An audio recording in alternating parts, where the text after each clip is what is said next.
Good afternoon, I'm Shawn Yao, and this is One News Now. This time around, it's the House Committee on Public Accounts that's tackling corruption issues hounding PhilHealth.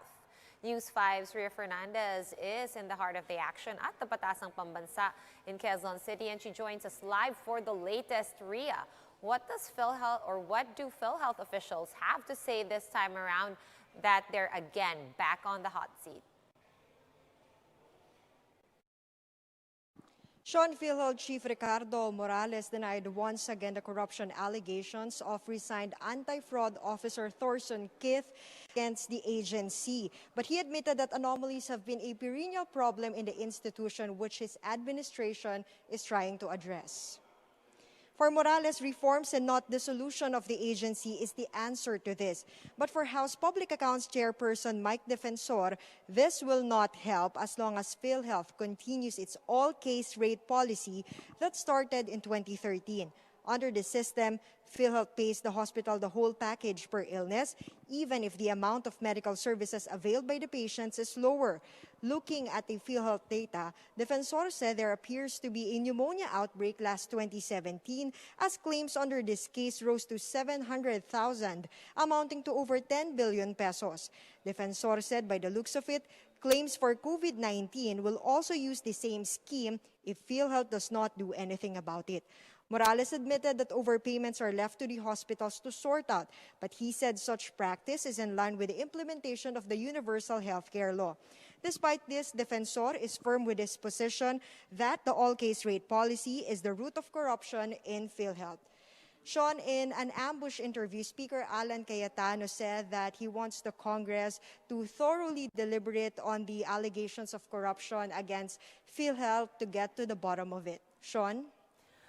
All right, Ria, so as we know, PhilHealth has been hounded by different corruption issues throughout different administrations, maybe for the better part of the last couple of decades already. What actions are the congressmen looking to take against PhilHealth in aid of legislation? Are there any new laws that we're seeing as early as now as to how they can curb corruption in the state insurer? Well, on the part of the chairperson of the House Public Accounts, Congressman Mike Defensor, he really wants PhilHealth to reconsider or review its all-case rate policy. According to our report, the all-case rate policy is where the PhilHealth pays the hospital the whole rate of the package per illness instead of the medical services availed by the patients. With that, some of the lawmakers think that it seems to be not economical for the government, for PhilHealth, to pay that big amount of money to the hospitals, given that a lot of patients only avail medical services that are actually lower than the package rates.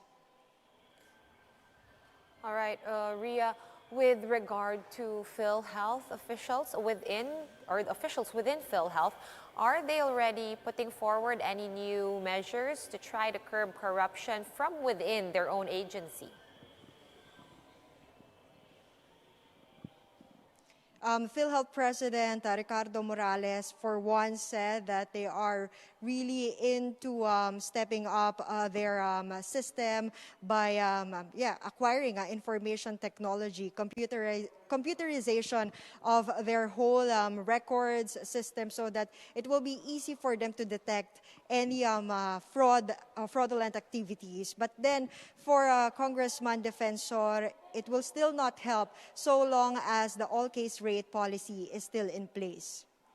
All right, are we going to see any charges filed against any sitting PhilHealth official or maybe someone who just recently resigned in conjunction with these current corruption allegations? Mm-hmm. That's what we are yet to find out. Anyway, PhilHealth or the House Public Accounts will still conduct another hearing on the alleged anomalies against PhilHealth. All right, I guess we'll find out in the next hearing. Thank you very much for that update. News 5's Ria Fernandez joining us live from the Batasang Pambansa. And here are other stories we're keeping our eyes on. Quezon City Police have identified the suspect believed to be involved in the killing of National Center for Mental Health Director Roland Cortez last week. The QCPD said they already have a lead on the suspect and are likely to file necessary charges soon. The Interagency Task Force is now considering to ban the use of smoking areas in canteens and offices and other work establishments.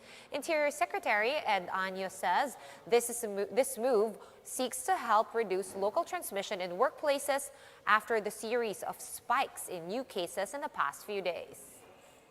And tricycles will now be allowed to operate in MECQ areas, but the MMDA says trips will only be reserved for frontline persons that are out to buy essential goods. Tricycles are allowed to ferry only one passenger per trip. For more updates, follow News 5, The Philippine Star, and Business World online. Visit our website, onenews.ph, for more in-depth analysis. You can also catch One News on the Signal Play app. Register for a free account now at www.signalplay.com and stream One News live anytime, anywhere. I'm Sean Yao, and we are One News.